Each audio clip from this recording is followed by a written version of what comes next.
பெரிய கடன் சுமைக்குள்ள கமலஹாசன் சிக்கிட்டார். அதான் உண்மை. நஷ்டம் அப்படின்னா 180 கோடி ரூபா நஷ்டம் கமலஹாசனுக்கு.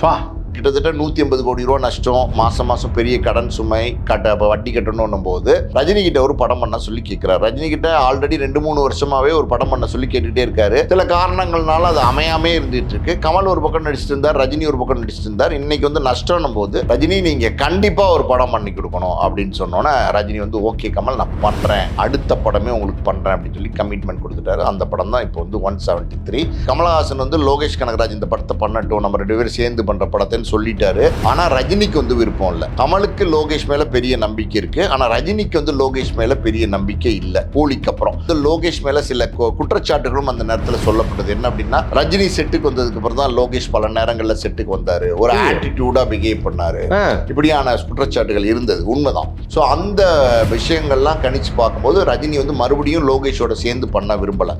கமல் சார் வந்து ஏன் ரஜினி சார் வச்சு ப்ரொடியூஸ் பண்ணணும்னு நினைச்சார்? இந்த நட்பு அப்படின்னா ஒரு 50 வருஷம் நட்புன்னு சொல்லலாம். 50 வருஷத்துல பாத்தீங்கன்னா கமலஹாசன் ரஜினியோட ஃப்ரெண்ட்ஷிப் இருக்கு பாத்தீங்களா, அது உண்மையாலுமே நல்ல ஃப்ரெண்ட்ஷிப். சுந்தர்சி வெளியில போகும்போது ரஜினி கமல் 2 பேர்ட்டையுமே தன்னிச்சையா வந்து அறிக்கை விட்டுட்டாரு. அது 2 பேருக்குமே அவமானமா ஃபீல் பண்ண ஆரம்பிச்சிட்டாங்க. 2 பேரும் சேர்ந்து டிசைட் பண்ணி கமிட் பண்ணி அதை அனௌன்ஸும் பண்ணாங்க. அவர் வந்து ஒரு வார்த்தை சொல்லிட்டு விலகி இருக்கலாம், எது வேணா காரணமா இருக்கலாம், சொல்லிட்டு விலகி இருக்கலாம், அந்த அறிவிப்பை அவங்க கொடுத்துருக்கலாம் அப்படின்னு அவங்க நினைக்கிறாங்க. ஆனா சுந்தர்சி பண்ணதுல அவங்க வருத்தம். திரைக்குறள் நேயர்களுக்கு வணக்கம். இன்னைக்கு சுட சுட செய்தி, அதாவது என்னன்னா நமது சூப்பர் ஸ்டார் ரஜினிகாந்த் அவருடைய 173 அனௌன்ஸ் பண்ணியிருக்காங்க. அதை பற்றி நிறைய டிஸ்கஸ் பண்ணலான்னு சொல்லிட்டு வணக்கத்திற்குரிய பாலாஜி பிரபு அவர்கள். வணக்கம் சார். வணக்கம். எப்படி இருக்கீங்க? நல்லா இருக்கேன் சார். நான் வந்து ஒரு வாரம் கழிச்சு சரி ஓகே நம்ம வந்து ஒரு ஆடியோ லான்ச் பற்றிலாம் பேசலாம்னு நினச்சோம். இருந்தாலும் நம்ம கரண்ட் டாபிக் ஒன்று வரணும் சார். கரண்ட் டாபிக் போது இன்று சற்று நேரத்துக்கு, அதாவது என்னென்னா சற்று முன்பாக சுட சுட அப்படின்வாங்கல்ல, அந்த மாதிரி வந்த ஒரு செய்தி தான் வந்து இன்னைக்கு தலைவருடைய 173 அனௌன்ஸ் பண்ணிட்டாங்க. அதாவது பல பேர் வந்து நான் இது கடைசி படம், நான் இனிமேல் படம் நடிக்க மாட்டேன், நான் எப்போ வந்து படம் நடிப்பேன்னு எனக்கு தெரியாது, எனக்கு வேற ஒரு வேலை இருக்குது, இப்படியெல்லாம் இண்டஸ்ட்ரி போயிட்டு இருக்கிற சமயத்தில் இல்லை என் கடமை பணி செய்வதே அப்படிங்கிற மாதிரி மக்களுக்கு சந்தோஷமாக இருக்கிறது, படம் பண்ணி அவங்க எல்லோரும் என்ஜாய் பண்ணுறது அப்படிங்கிறதுக்கு சூப்பர் ஸ்டார் வந்து 171 கூலிங் முடிஞ்சோடனே ஷூட்டிங் போயிட்டுருக்கு. ஜெயிலர் கரெக்டாக ஜெயிலர் 2 முடிய போகுது, பிப்ரவரியில் முடிஞ்சிடும், ஏப்ரலில் ரிலீஸ் ஆகிடும் அப்படின்னு நினைக்கும் போது அடுத்த படத்துக்கு உடனே அனௌன்ஸ் பண்ணிட்டாரு. அதுவும் அந்த சர்ச்சைக்குரிய விஷயம் முதல்ல அதுலேருந்தே வரலாம் சார். RKFI வந்து கமல் சார் வந்து ஏன் ரஜினி சாரை வச்சு ப்ரொடியூஸ் பண்ணணும்னு நினச்சார், அங்கேருந்தே ஆரம்பம்.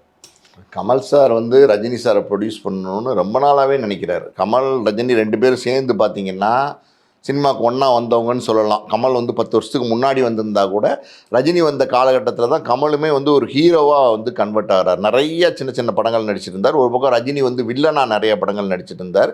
ஸோ 2 பேரும் ஒரு மீட்டிங் பாயிண்ட். அவங்க ஆரம்பத்தில் நடித்த படங்கள்லேயே பார்த்தீங்கன்னா 3 முடிச்ச படங்கள்லேயே இன்னும் பல படங்கள் 2 பேரும் சேர்ந்து நடிச்சிருக்காங்க. நினைத்தாலே இனிக்கும், இளமை ஊஞ்சல் ஆடுகிறது, இப்படி பல படங்களில் சேர்ந்து நடிச்சிட்டு இருக்காங்க. அப்போ 2 பேருமே சேர்ந்து ஒரு டிசிஷன் எடுக்கிறாங்க.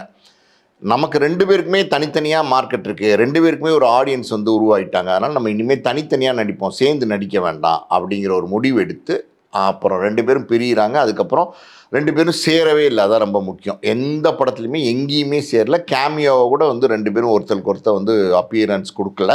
அப்படி இருக்கும்போது இந்த நீண்ட இடைவேளை, இந்த நட்பு அப்படின்னா ஒரு 50 வருஷம் நட்புன்னு சொல்லலாம். 50 வருஷத்தில் பார்த்தீங்கன்னா கமலஹாசன் ரஜினியோடைய ஃப்ரெண்ட்ஷிப் இருக்குது பார்த்தீங்களா, அது உண்மையாலுமே நல்ல ஃப்ரெண்ட்ஷிப்பு. நீங்கள் எம்ஜிஆர் சிவாஜி அந்த காலகட்டத்திலேருந்து நம்ம பார்த்துருக்கோம் அந்த ஃப்ரெண்ட்ஷிப்பை. ஆமாம். அப்புறம் அதுக்கப்புறம் விஜய் அஜித் ஒரு காலகட்டம் இருக்குது. அந்த நடுவில் இருக்கிற இந்த கமல் ரஜினிக்கு ஃப்ரெண்ட்ஷிப் இருக்குது. அது ரொம்ப முக்கியமான ஒரு காலகட்டம். பல கஷ்டங்கள் கமலுக்கு வந்தப்போ ரஜினி கூட இருந்திருக்கிறாரு. ரஜினிக்கு பல துன்பங்கள் வந்திருக்கும்போது கமல் கூட வந்திருக்கிறாரு. அந்த நட்பு இன்னைக்கு வரைக்கும் இருக்குது. இப்போ தக் லைஃப் வந்து கமலஹாசன் பண்ணுறாரு, அதுக்கு முன்னாடி விக்ரம் பண்ணுறாரு, ஒரு நல்ல ப்ராஃபிட்டு. அதுக்கப்புறம் அமரன் அவர் தயாரிக்கிறார், நல்ல ப்ராஃபிட்டு. மணிரத்னத்தோடு சேர்ந்து ஒரு படம் பண்ணலாம் தக் லைஃப் அப்படின்னும் போது ஆல்ரெடி நாயகன் காம்பினேஷன் மணிரத்னம் கமலஹாசன். ஸோ இந்த காம்பினேஷன் வந்து ஒரு வித்தியாசமான காம்பினேஷனாக இருந்தது. ஆல்ரெடி 30 வருஷம் கழித்து பெரிய எக்ஸ்பெக்டேஷனை இருந்தது. எக்ஸ்பெக்டேஷனை கிரியேட் பண்ணோம், ஆடியன்ஸ் கிட்ட பெரிய ஒரு ரீச் இருக்கும் அப்படின்னு சொல்லி அந்த காம்பினேஷனில் படம் தொடங்குறாங்க.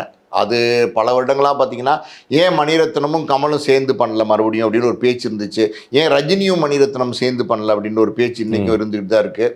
ஸோ அப்படி இணைஞ்ச அந்த தக் லைஃப் வந்து கமலஹாசன் தான் முழுக்க முழுக்க ப்ரொடியூசர். ஒரு ஃபர்ஸ்ட் காப்பி பேசிஸில் வந்து மணிரத்னம் பண்ணி கொடுக்குறாரு. அந்த படத்தில் நஷ்டம் அப்படின்னா 180 கோடி ரூபா நஷ்டம் கமலஹாசனுக்கு.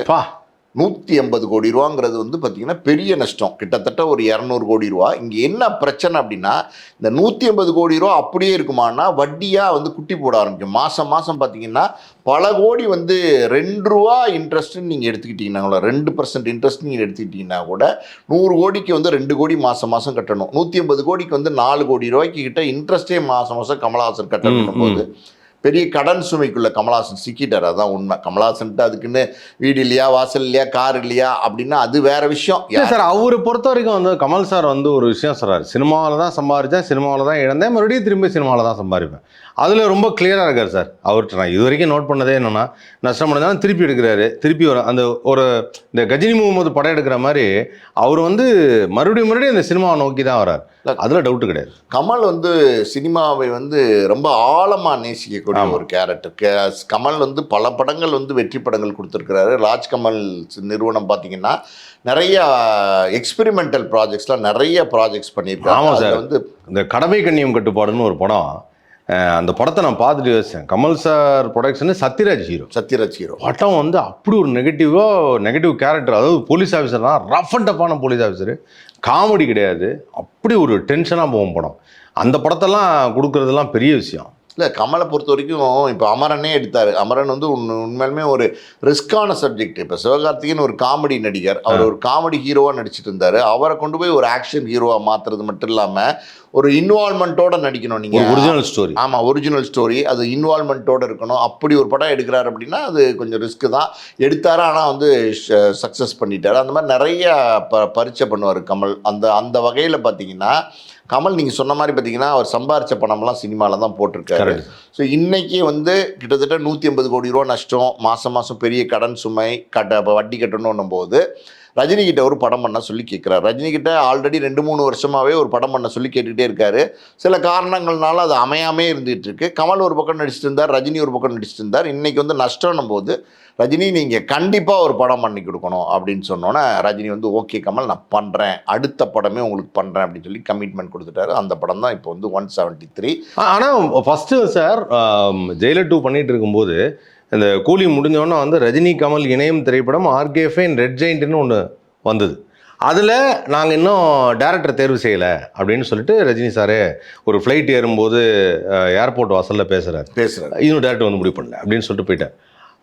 இப்போ இதுக்கு இடையில ரெட் ஜெயிண்ட் இல்லாமல் வெறும் ஆர்கேஎஃப்ஐ மட்டும் ப்ரொடியூஸ் பண்ணுற இந்த படம் என்ன காரணமாக இருக்கும்? தனியாக நாங்களே பண்ணுறோம் அப்படிங்கிற மாதிரி ஒரு விஷயம். ஏன்னா இப்போது இது ஒரு அது டேக் ஆஃப் ஆகல, அதுக்கு முன்னாடி இது டேக் ஆஃப் ஆகுது. இதுக்கு என்ன ரீசனாக இருக்கும்? இல்லை, அன்னைக்கு ஏர்போர்ட்டில் ரஜினி போகும்போது இன்னும் டேரக்டர் முடிவாகலேன்னு சொன்னதுக்கு காரணம் என்னென்னா, லோகேஷ் கனகராஜ் கூலி வந்து ரஜினியோட பண்ணியிருந்தார், ஒரு பக்கம் விக்ரம் வந்து கமலோட பண்ணியிருந்தார்.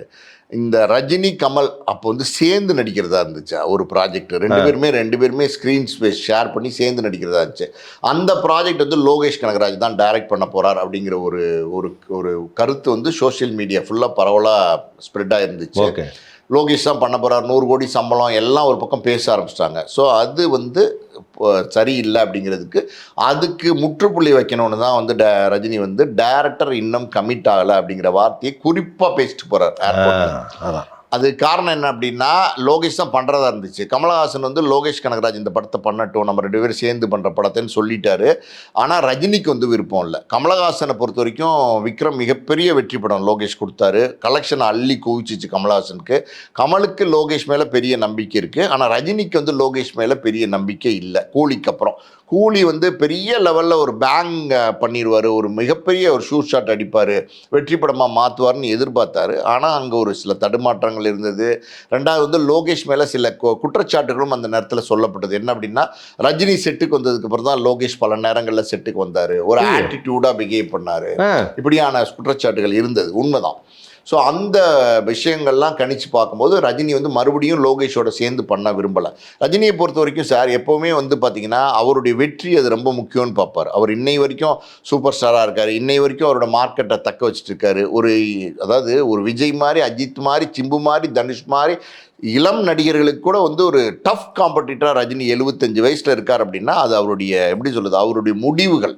அதாவது நம்மளுடைய வெற்றி, அந்த சூப்பர் ஸ்டாருங்கிற பட்டம் 78 கொடுக்கப்பட்டது. இன்னும் என்னைக்கா இருந்தாலும் நம்ம தான் இந்த திரை உலகத்தில் கடைசி வரைக்கும் சூப்பர் ஸ்டாராக இருக்கணும், அது யாரும் தட்டி பறிச்சிடக்கூடாது.